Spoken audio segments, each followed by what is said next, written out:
This happened to me 4 years ago when I was 14 years old. Being a teenager, I loved being outside and exploring the ditch that we have behind our house. Keep in mind, I live out in the country, and our yard is 2 acres on top of a hill. One day as I was coming up from the ditch and had made it to my driveway, I saw a white truck with orange lights at the top of the roof go past our driveway. It went pretty slow once it got to my driveway, but of course, I didn't think anything of it. I walked over to a tree that was close to the road because we had a tree stand that I sat on. As I was sitting there, once again, I saw that same white truck slowly go past my house. At first, I believed that this person just went the wrong way, but then I realized that they could have just went down the next street and that they didn't have to turn around. I brushed it off and thought that maybe they didn't know to go down the next street. I watched it go slow all the way down the hill until they made it to the stop sign. Even though there were no cars coming from either side, they literally just sat there for quite a while. I was then starting to get really nervous because they could have been gone a long time ago.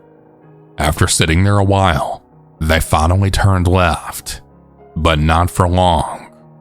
After turning left, they then turned right and then turned around right there.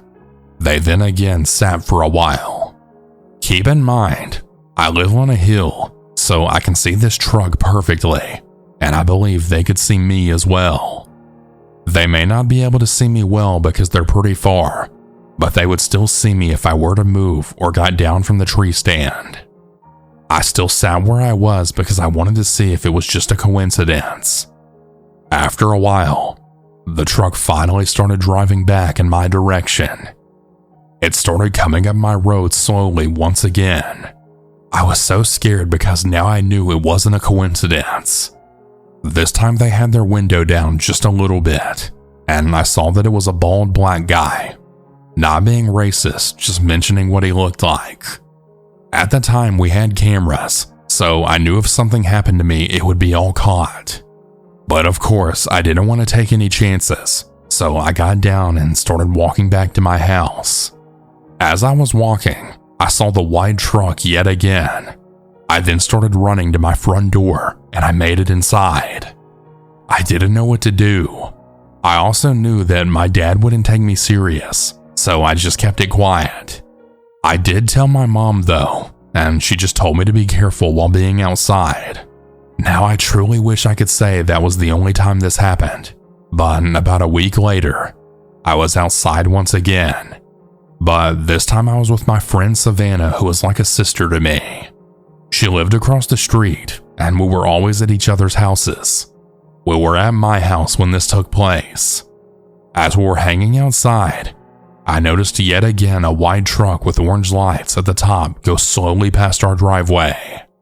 I had already told Savannah what happened to me the last time with the white truck, so when I saw it, I got really scared and I told her that I believed that it was the same truck. We both agreed to see if it would come back down our street, and sure enough, it did. We both watched it go slowly past our driveway, but this time it didn't make it to the stop sign. The truck had stopped right before the stop sign and then started to slowly back up some. It then just sat there for a good while, and once again, there were no cars coming on either side. We knew that it was really strange for the truck to back up like that. Savannah and I didn't know what to do, and since we wanted to know what this truck was doing, we just hid behind my dad's truck and just watched it. Once I saw this happening again, I knew that it wasn't a coincidence this time. After the truck had sat there for a while, it finally started to drive right back down the hill, but instead of turning left or right, it turned around and started slowly going back up our street. We were so shocked and petrified. As the man was going back up, I did notice that his window was slightly down once again, and again, I saw that it was the same bald black guy from before. Since we knew that all of this would be on camera, we decided that we were going to get the courage to go tell my dad. As we were walking to my front door, we saw the truck coming back yet again. Before we went inside though, I wanted to see what it was going to do this time. I looked behind my dad's truck and I saw him turn left. But just like last time, he then turned right and turned right around and just sat. We then went inside freaking out and trying to tell my dad about it. No joke, he didn't even take us serious and just told us whatever. We knew that he wouldn't believe us, but we at least wanted to try. So we then went back out and the truck was still sitting there. Savannah and I just pretty much went back to what we were doing before this whole situation, but the truck then slowly came back up our street. We finally just decided to stay inside after that and just watch movies instead of taking any more chances with the creepy guy in his truck. After those incidents, I was actually terrified of white trucks for a good while. I'm 18 years old now and I still live in the same house, and so far, I haven't seen that truck since. Please everyone, stay safe out there. Creeps can be anywhere. And to the weird guy with that stupid white truck, please stay the hell out of my neighborhood.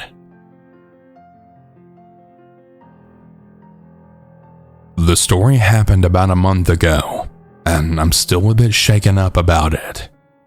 It was around 8 p.m. on a Saturday, and it was quite a peaceful night. My girlfriend and I were in bed just chilling and watching Netflix, when out of nowhere, there was this distant blood-curdling scream. I wasn't too bothered by it as the neighboring complex has a bunch of rowdy children who often scream at the top of their lungs. So I just brushed it off as that. But my girlfriend was pretty adamant that it didn't sound like the children and that this scream sounded different. So we ended up pausing our Netflix show and went to stand by the window, listening if we could hear it again. There was just silence for a few minutes. And just as I was about to tell her that everything seemed fine, there it was yet again. She was right. This was definitely not some rowdy kids. It sounded like a woman screaming her lungs out. I opened up the window wider, trying to hear where the scream was coming from, as it was quite distant. I then just hear the words, "Help me!" being screamed over and over again. And this time I could hear that it was actually a man who had been screaming. I told my girlfriend to unlock the door while I grabbed my car keys and shoes. We ran down 3 flights of stairs to the car. I really don't know what exactly we were going to do, but I just knew that we had to go and help this guy. By the time we got to the car, the night was completely silent again. We drove down the street in the direction we heard the screaming coming from, and we saw that the neighboring complex had its gate wide open, but with no one there. This was really odd, as this complex always has its gate closed, except for whenever someone's going in or out of the complex. The complex also looked so dark and dreary. Not a single light was on. It looked like something out of a horror movie. We continued driving up and down the streets, trying to see if we could see anyone needing help, but there was no one in sight. After a few minutes, the security came past and asked a few questions before then investigating the complex themselves. We gave them our number for any updates, but not surprisingly, we were never updated on the situation. Just about a week later, my girlfriend and I were going past the store for some groceries. As I was walking in, she had pulled me back to show me a printed piece of paper which was stuck on the wall outside of the store. It was a missing persons poster. The last place the person was seen on was the same street that we heard the screaming at. We're honestly not sure, but we really believe that someone was possibly kidnapped on that street, and just the thought of that freaks us the hell out.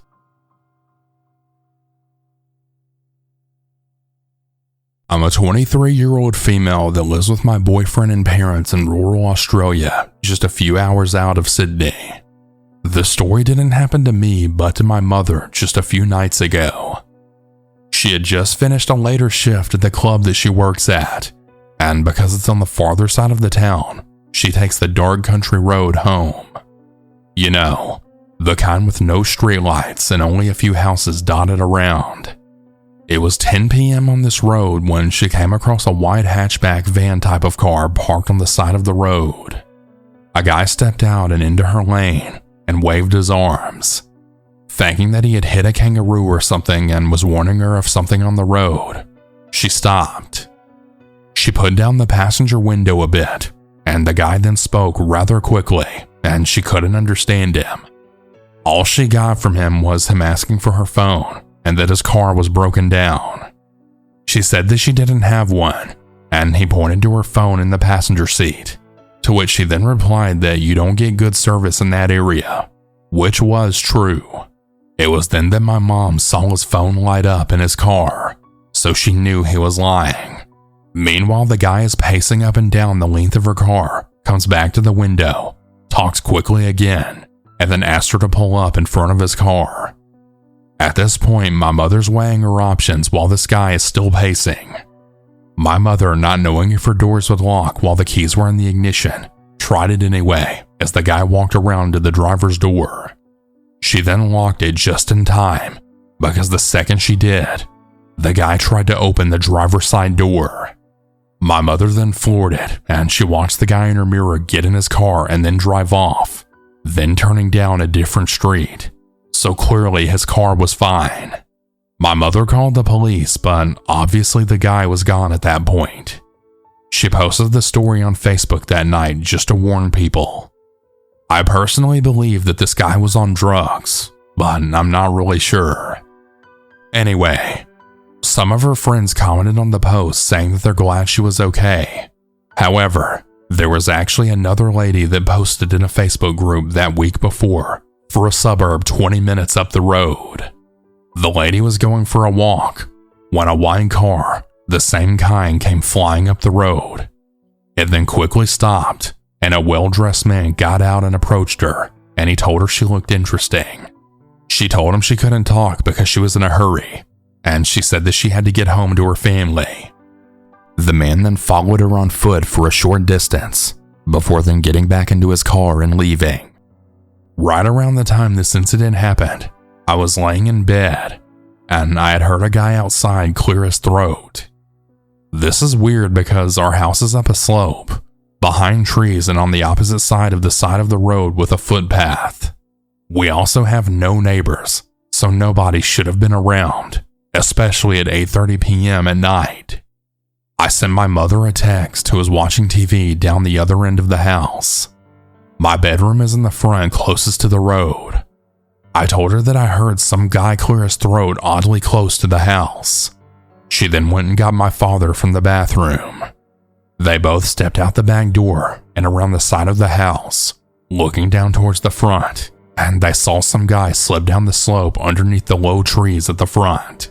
My father ran back inside, got a torch, and walked down the street looking around the area, but he couldn't see anyone. He had asked a couple walking a dog if they'd seen anyone, but they just said no.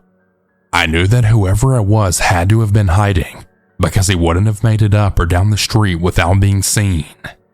My boyfriend was due home in about 10 minutes, so I called him and I told him to look out for anyone walking up the street, probably in black clothes. When my boyfriend got home, he told me that there was a well-dressed guy in a black button-up shirt, suit pants, dress shoes, and he also had a briefcase walking up the street. I was a little suspicious, and I had joked around that he's probably got his breaking-in supplies in the case. But I didn't think much of it until days later, when the lady said that the guy that followed and approached her was well-dressed, and I'm genuinely wondering if it's the same person. My mother has spoken to her, and they believe it's the same guy based on the description. The police are currently looking into it and scoping out our neighborhood every night.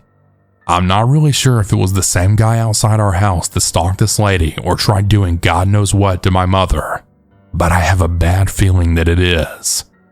There's a rumor going around that another lady was approached too. I don't know what intentions this guy has, kidnapping if I had to guess, but I'm absolutely terrified knowing that there's someone hanging around with some seriously bad intentions, and I really wonder if there's someone in the back of his van waiting to pounce too. The ironic thing is that my father was going to put in our dash cams that same afternoon before my mother went to work, but he couldn't have been bothered. It would have caught everything that happened had he have done it. I'm a socially anxious person, And now I'll be living in a lot more fear until this guy's caught. And I really hope he's caught soon.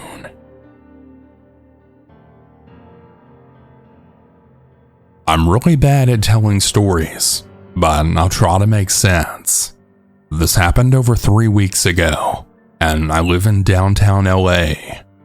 I like to shop at the Burlington that's in Broadway Street, and I usually shop in the mornings, but I decided to go in the afternoon around 4 p.m. Anyways, I was there trying on some clothes, and I see a group of guys walking my way trying on some shoes. Now, I like to smile at people, to show kindness. Well, I then got their attention, and I heard them speaking in Russian. I'm half Russian, half Mexican myself, so I understand Russian. Usually people get confused since I'm quite tan and have brown hair and gray eyes, and they assume I'm either Middle Eastern or Egyptian. Anywho, I like to smile at people to show kindness, so I smiled at one of the guys, and we'll call him Guy 1, and he smiled back at me. I'm only 18, and I won't lie, I was quite attracted to the guy who smiled back at me. We kept staring back at each other until they left.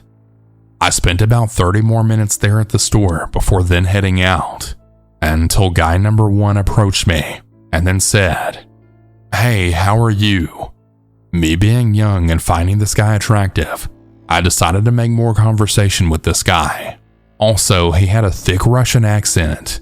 Right there at the moment, I decided to tell him that I understand, and I also speak Russian. But he spoke over me, and this was the conversation. "Hey, I saw you at the store a while ago, and my friends and I think you're beautiful, and we wanted to talk to you." I reply back with, "Yeah, I noticed you 3 at the store as well while I was getting ready to try on some clothes." "Well, me and my friend waited for you to tell if you wanted to go out for some drinks. Wanna go?" he said. I didn't know whether to say yes or no, but I ended up saying yes since I wanted to keep talking to this guy. I forgot to mention that it was also very dark outside at this point, and that there wasn't any more people really out. When we walked to the guy's car, he had a black car with black tinted windows. While I was looking at the other guys, he had helped me get in the car, and he sat very close to me. Well, the 2 guys in the front then began speaking Russian to the guy who sat next to me. I pretended not to know what they were saying and just ignored it by putting on my headphones and pretending to listen to music. When I then heard, this was what guy number 2 said. "What exactly are we going to do with her after we drop her off somewhere?" My body felt as if my own soul left it right away. I didn't understand exactly what he meant by somewhere. Then guy number 3 then said, "I think we should just do what we really want to do." At this point I wanted to cry, but I had held back my tears until guy number 1 then said, "My friends and I actually feel like going out to eat somewhere far away. Are you okay with that?" To which I then quietly replied back with, I don't think it's a good idea, and I think I want to go home." Well, this is when guy number 1 shows his true colors. He then said to me, "You aren't going anywhere. What kind of stupid idiot would get inside a car with 3 guys that she doesn't even know?" They all started laughing at me, and I ended up crying. They then continued driving, with the guy next to me trying to take my phone away and throw it outside the window. I tried kicking the windows, but the guy got on top of me. That was the moment where I prayed to stay alive, and I really thought that my life was over. I thought about everyone, my family, my friends, everything. It was just overall a horrible feeling, not knowing what was going to happen to me. I managed to actually get one of the doors unlocked, and I was able to jump out of the car with it still going. All I remember was getting up, and I just started running. I just ran and ran, and I didn't stop. I then ran inside of a store, and I asked them to call the cops. Cops eventually arrived, and I explained everything that happened to the cops. I explained how there were Russian men who took me and wouldn't let me out of the car until I escaped. I ended up filing a report with the police with as little info as I had, but to my knowledge, Those same Russian men haven't been caught to this day, nor have I seen them around town. I'm so lucky that I managed to get away, and I'm so glad I survived. Hey everyone, I hope you all enjoyed these stories. If you ever want to submit your own, you can do so at southerncannibal.com. Have a good night everyone, and remember to always